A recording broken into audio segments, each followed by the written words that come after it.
I'm going to cover the first part of Chapter 3 now and get you started on it. This is probably the most essential part of the entire book. So make sure you've got this down and that the exercises make sense to you and that the basic points do, because it's an area where a lot of people get confused. But once you get it down, most of the issues in grammar that you have will start to make sense.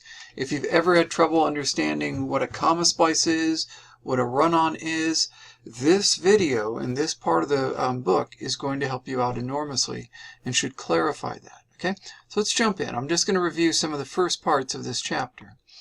Now, a little bit on Chapter 2 and how it kind of imports over into 3. The parts of speech, as you remember, I broke them up into 3 different areas.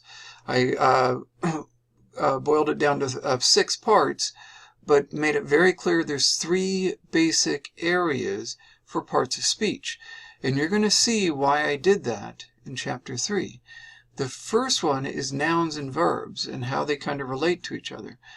These are the basic stuff of thought and of writing. You have nothing to write about, nothing to say, nothing to think about without nouns and verbs. Okay? And you're going to see these are the heart and soul of every clause and every sentence that you write. Now, adjectives and adverbs are going to provide the detail and flesh out everything you're writing, everything you're thinking, everything you're doing. And then prepositions and conjunctions are going to be necessary for style and for creating clarity and precision in your writing. That's what educated people can do far better than anybody else. Okay, so we're going to get through that with Chapter 3. Now, the other thing to understand, especially towards the end of Chapter 2, we got into the units of language. It's not just about words, as you've probably been taught in high school. Most students who come to college learn that it's all about identifying parts of speech, word by word by word by word. But that's not how your brain works, and that's not how you work when you're writing. Your brain works on the level of phrases and on clauses, and these are single units of language. Okay, so if I say in an hour, that might be 3 different words, but it operates as one phrase, and your brain processes it as a single unit. If I say Barry hit the ball, that's a clause, and your brain processes that entire unit as one item, and that's a clause, that's an action clause, and we're going to come back to that. So it's very important to understand that your brain works differently than word by word by word by word. You don't think that way. Okay, sometimes you think individual words, but oftentimes, more often, you're thinking in phrases and clauses. And those are single units, and they're going to operate as single units when you're writing. That's one of the first areas where people get confused as they move over to Chapter 3. And if you can really change the way you think about language as not just being a collection of words, it's going to ease up the writing and make it far easier, and keep you from getting tied up trying to come up with the right word, because it's not just about the words. Okay, all right, so let's jump into 3. Now, the first thing is Chapter 3 is about function. Chapter 2 is about form, what things are, and those are the parts of speech. Chapter 3 is about function. Form is what something is. Function is what something does. Now, you might be thinking, well, what's the difference between them? Well, how you use something can be, in line with how it was made. And, you can have a baseball bat and use it to play baseball. But you can have a baseball bat and use it for, defense in your house in case any burglars come in. Then you don't know anything about baseball. You don't care. You want to get the burglar out of your house. That's a very different function, even for the same form. And it's a fairly simple idea that function doesn't necessarily follow form, but it's the core issue of confusion that I find with college students when they're trying to work through the difference between what a noun is and what a subject is and what an object is and what identifying a verb and then finding what it's doing in a sentence. This creates an enormous amount of confusion, and they do overlap, but they are not the same thing.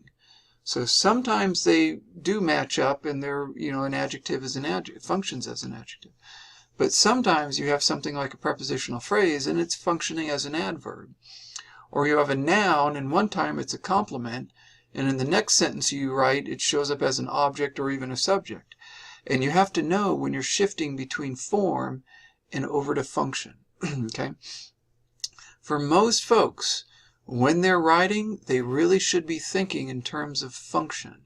That's where you really do your thinking and your writing, is when you're coming up with your ideas and you're working at the level of a clause. Okay? And let me show you that for a little bit. Chapter 3, when I get to the chapters and I go into chapter 3, chapter 3.1, that's the one exercise that you have.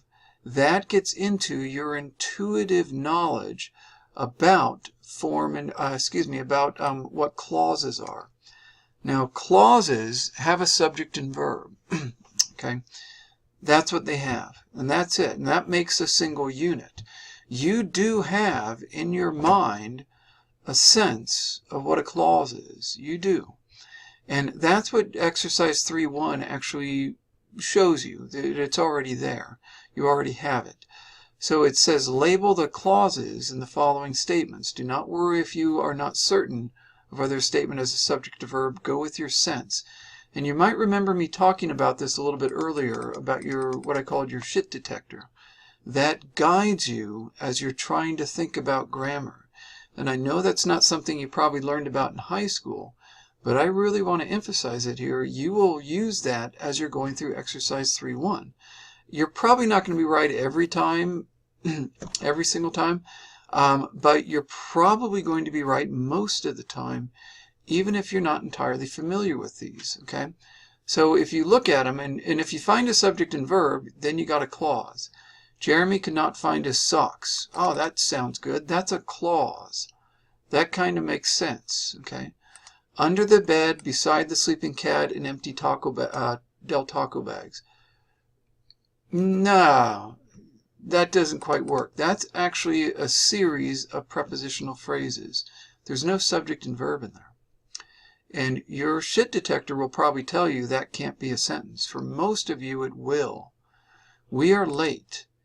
That actually does have a subject and verb. That's a clause. Right there, that's a clause. That could stand alone. Okay, and we'll get into the different types of clauses as we get through chapter 3 and chapter 4. But that makes sense. So Kendrick can lift. I'm thinking of Kendrick Ferris. He can lift. That makes sense. Setting the U.S. record for the clean and jerk in his weight class. That's what Kendrick Ferris does. That doesn't quite make sense by itself. That's actually a phrase. It's what's called a gerund phrase. Now, I won't go through all of these, but that's how these first 5 or so work. And what I want you to do is just use your sense of what's right and what's wrong, what's a clause and what's not. If you think it has a subject and verb, call it a clause. If you don't think it does, don't do it. So say it's a phrase. Don't worry if you remember all the types of phrases. This one again is a gerund phrase. This is a series of prepositional phrases. That's what it is. Just go with your sense of what works and what doesn't. Okay? So that's 3.1. Let me come back to this and get back into where we were in chapter 3. So function deals with really your sense of subjects and verbs and objects and complements, adjectives and adverbs. And you are going to notice that there's going to be some overlap between the two, between form and function. They are not entirely distinct. They're not the same thing. They just overlap, but they don't entirely overlap. They link up in the middle, it's very hard to pull them apart. But that's what we're going to do. But you're going to see they do overlap quite a bit. And you have to know when you're shifting from one to the other. Okay? And it's tricky at first. That's what chapter 3 is about, getting familiar with going between one and the other. Okay? So now, the other part to understand, it has a 2-part definition of a sentence. This is what I'm going to give you now. And we're going to come back to this definition over and over again. Now, I know the definitions of sentences you've been given before. And I'm telling you right now, they're awful. Most of you have probably been told one of these two definitions, that it has a subject and verb. I hate that definition. When we went to the movies has a subject and verb, but it's not a sentence. It can't be. We went is a subject and verb. That's what's called a dependent clause. Okay. So that definition is awful. It's very misleading, and it's going to lead you into writing a lot of fragments. The other definition is a complete thought. The sentence is a complete thought. That is so abstract and vague that students often can't use it. Okay? So what's a complete thought? If, your friend asks you, when are we going to the movies? And you answer, in an hour. Isn't in an hour a complete thought? Do you really need to say we are going to the movies in an hour? You don't. In an hour seems like a complete thought to me. It's actually not a sentence in standard written English, but it does the trick. It gets you through your day and it works for you. So I'm going to give you this definition. We're going to keep coming back to it. Okay? It's two parts. Sentences have, it has an independent clause. And we'll come back to that in a bit. I'm going to teach you independent clauses in Chapter 3. So a sentence has an independent clause. It must have an independent clause. As long as it has an independent clause, it can be a sentence in the vast majority of cases. The second part of the definition is you say it's a sentence. And this is very important. And it might seem that I'm being kind of flippant here. I'm not. It's very important to keep in mind when you're writing. If you wrote an independent clause and you want that to be a sentence, nobody can come along and say otherwise. It's a sentence. If you write an independent clause, but you say, you know what, that's not enough. I need some more there. It's not a sentence until you say it is. You can keep adding more to your sentences and onto your independent clauses until you're happy with what you've got. And most folks, if they're good writers, an independent clause isn't enough. They've got to be more detailed and more precise. Okay? So that's my two-part definition of a sentence, and I want you to hold on to that for now. And it's going to be built on the idea of an independent clause, which is a certain type of clause. Okay? It's the most basic clause, and we'll get into the other clauses later on. Okay? So now, this is tricky. Okay? This part's tricky. If I'm going to lose you, I'm going to lose you here. If you get confused on this, come back to it and review it. Because if you get this part down, other things are going to fall into place. There are two types of verbs that you'll remember from Chapter 2. There are action verbs and there are linking verbs. There are action verbs and linking verbs. All verbs, and I want to be very clear about this, all verbs that are in a sentence, that are functioning in a sentence, all of them are either action verbs or they are linking verbs. And there's no overlap between them. You are either in action or you are linking. You can't be somewhere in between. Now, some of you are sitting there thinking, well, what about helping verbs? Helping verbs must help out either action verbs or linking verbs. They cannot function as the main verb in a sentence. They cannot function as the main verb in a sentence or in a clause. They can't do it. They must help out either an action or a linking. In that sentence, even if it has three helping verbs, that sentence is either going to be an action clause or a linking clause, depending on whether or not it has an action verb at the end of the verb or a linking verb at the end of the verb. So you can have just one verb in there and it's going to be either an action or a linking. Or you can have a helping and an action, well then it's an action verb. Or a helping and a linking, well then it's a linking verb. You will never have a subject and a helping verb in a sentence, and that's all you have. You can't do that. Okay? So you have to understand at this point, all clauses are either going to follow the action clause approach. Oops, let's come back here. All clauses are either going to be action clauses, and they will have a subject and a verb, and they might have an object. Or they will follow the logic of a linking clause. And then they will have a subject and a linking verb and then a complement. Okay? You've got to follow this one or you got to follow that one. There's nothing else. Every sentence that has ever been written in the English language or spoken in the English language follows either this model, the action clause model, or it follows the linking clause model. There's no other option. Every sentence ever used in the English language must follow the action clause model or the linking clause model. There's nothing else. And once you get that down, you're great. If you were ever told that subjects and verbs are who or what performed the action of a sentence and who are in the action they performed, that's misleading. And that's a bad definition because it's incomplete. It doesn't tell you anything about linking clauses. It really doesn't. And that's going to leave you frustrated when I have, linking sentences, or when you're writing linking sentences or speaking them. And that's going to be a large portion of your writing. Probably around 20 to 40% of your writing is going to be linking sentences, and there's no action. Okay? So with action clauses, you'll get things like this, like Barry ran home. Barry is the subject. That's who or what is performing the action. Ran is the action. Okay? That's how action verbs work. Okay? And that's how action clauses work. You have a subject, and it's who or what performed the action, and then the verb is the action performed by the subject. Notice that they basically define each other. The subject defines the verb, and the verb defines the subject. That's how subjects and verbs work. It's a bit of what they call a tautology. One defines one, and the other defines the other. They go back and forth. And if you go to the book, if I can get there, you'll see that in the drawing. And this is how clauses work. This is the logic of them. And it's in the drawing. The subject defines the verb, and the verb defines the subject. That's how they work. They might or might not take an object. Sometimes they do, sometimes they don't. If I say Barry ran home, he didn't run the home. That's just where he went. That's actually an adverb. Barry ran is the core of that action clause. Okay? But sometimes Barry hit the ball. When I say Barry hit, it takes an object, the ball.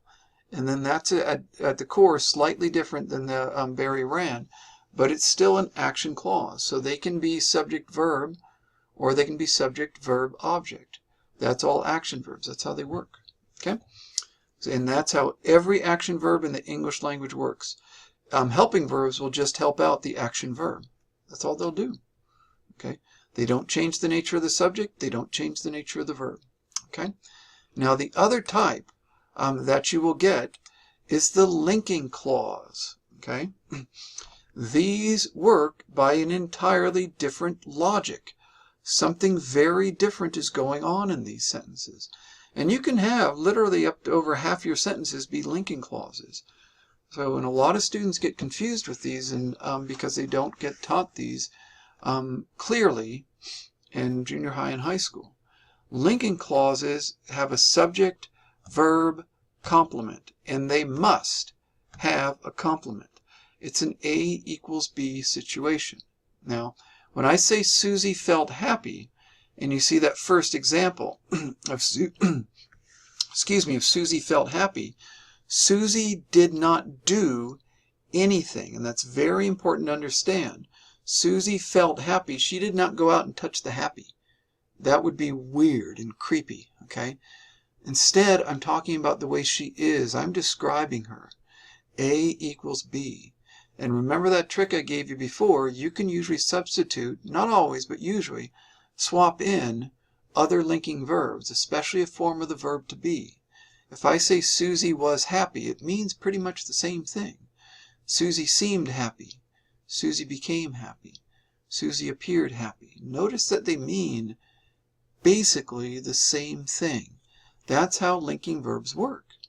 They don't, they don't have a lot of meaning to them. They connect a subject up to a description. You have your subject here, your description there. It puts them together.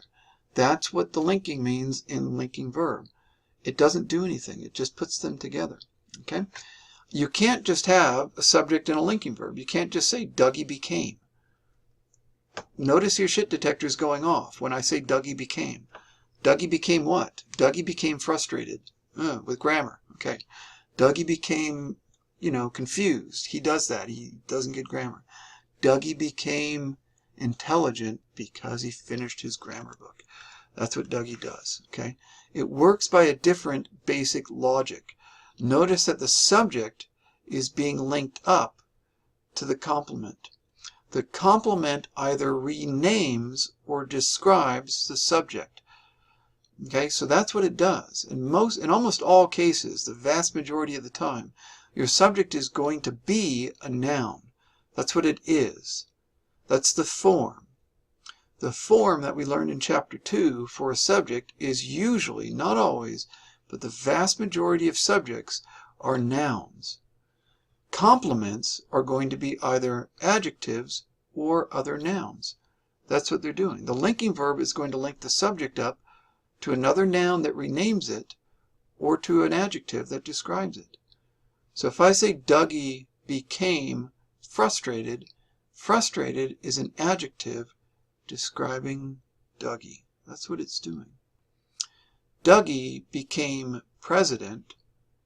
President is a noun renaming Dougie. That's how linking verbs work. Dougie felt happy. Happy is an adjective describing Dougie. Okay? That's how it works. Okay? A equals B. Dougie was, I don't know, a guard. Guard renames, that's another noun, renames Dougie. That's what it does. Okay? That's how all linking verbs work. So all clauses, let me try to get back here. All clauses are either action clauses or linking clauses. And that's what some of the exercises take you through and get you to identify them.